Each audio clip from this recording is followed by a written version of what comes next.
Assalamualaikum warahmatullahi wabarakatuh. Di video kali ini saya akan menjelaskan tentang validitas dan reliabilitas instrumen. Untuk validitas yaitu di bagian validitas konstruk. Sebelumnya saya share screen dulu. Oke. Jadi di validitas konstruk itu eh, untuk menganalisis bagaimana konstruk dari teori itu sesuai konstruk dari teori yang diukur itu sesuai gitu. Jadi tahapan dari validasi konstruk itu dimulai dari mengidentifikasi variabel yang akan diukur gitu. Jadi kita mau menyusun sebuah instrumen di mana instrumen tersebut kita sudah meyakini memiliki beberapa teori yang relevan sehingga teori tersebut kemudian kita ukur, kita buktikan gitu ya, kita buktikan validitasnya dengan validitas konstruk dengan analisis konfirmatori faktor analisis. Nah, ini contohnya validitas konstruk dengan CFA, Self-Regulated Learning dalam pembelajaran statistika dengan 3 dimensi utama,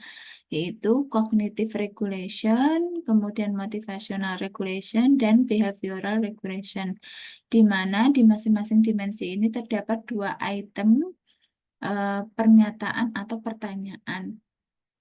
Kenapa menggunakan CFA? Karena dari peneliti ini sudah meyakini teori yang sudah dicari, konstruksi yang sudah dicari, sehingga membentuk beberapa dimensi yang kemudian disusun beberapa item. Nah, untuk membuktikan apakah item tersebut sesuai dengan teorinya, maka kita menggunakan analisis konfirmatori faktor analisis. Oke. Selanjutnya, ini adalah datanya gitu ya, data yang digunakan.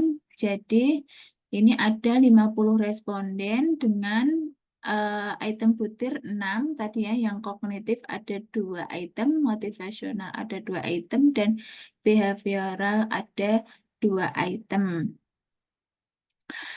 Kemudian dari file ini kemudian kita masukkan ke Jamovi ya. Saya share screen dulu.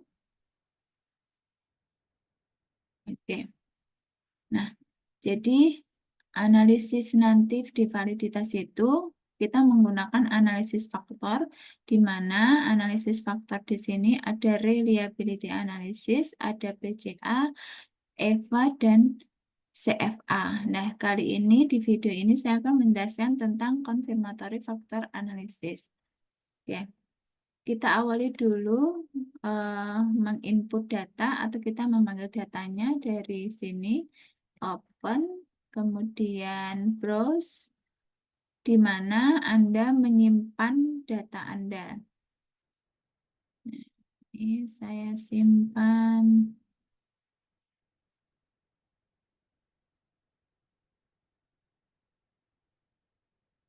Nah, ini ya, ini datanya.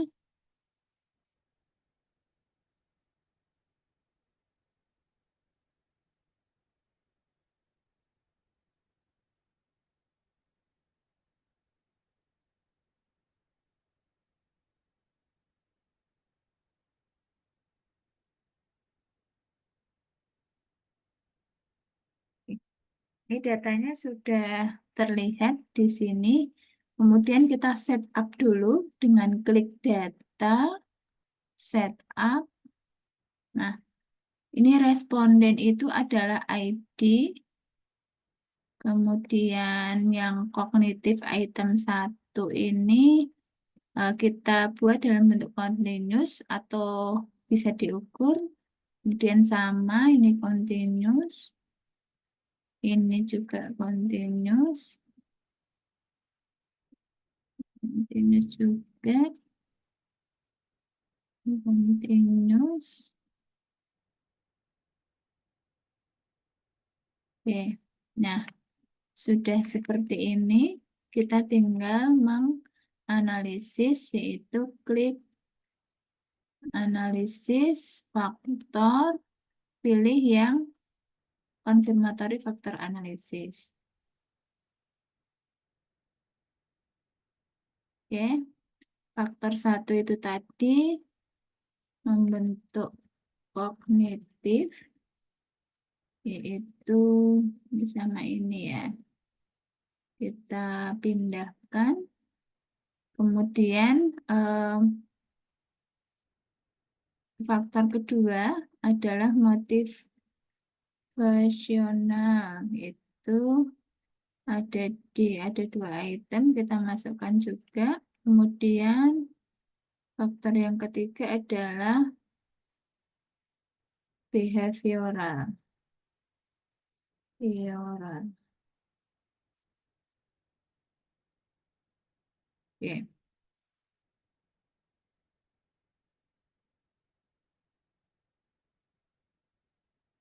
Oke, sudah terlihat ya. Nah, di Jamovi ini sudah disetting, sudah set up ya. Sudah klik full information maximum likelihood yang kita intinya sudah disarankan oleh Jamovi.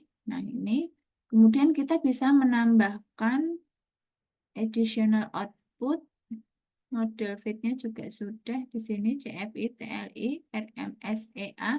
Nah, ini adalah rekomendasi dari Jamovi yang sudah cukup untuk kita bisa menganalisis data. Kemudian additional output kita bisa tambahkan pad diagramnya.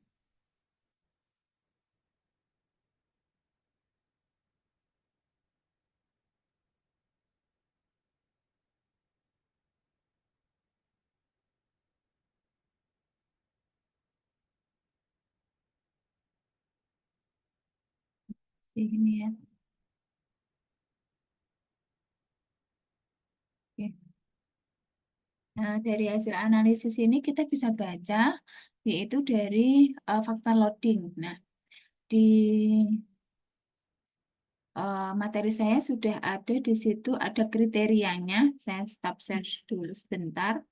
Di materi itu di sini sudah ada kriteria untuk membaca bagaimana data itu apakah valid ataukah tidak gitu ya. Dilihat dari ini batasannya. Loading factor itu lebih dari 0,3 yang menunjukkan data itu adalah fit. Kemudian RMSEA-nya kurang dari 0,08, CFI lebih besar 0,87, dan kemudian ini SRMR kurang dari 0,10, Chi-square-nya lebih besar dari 0,05 sehingga model itu fit gitu ya.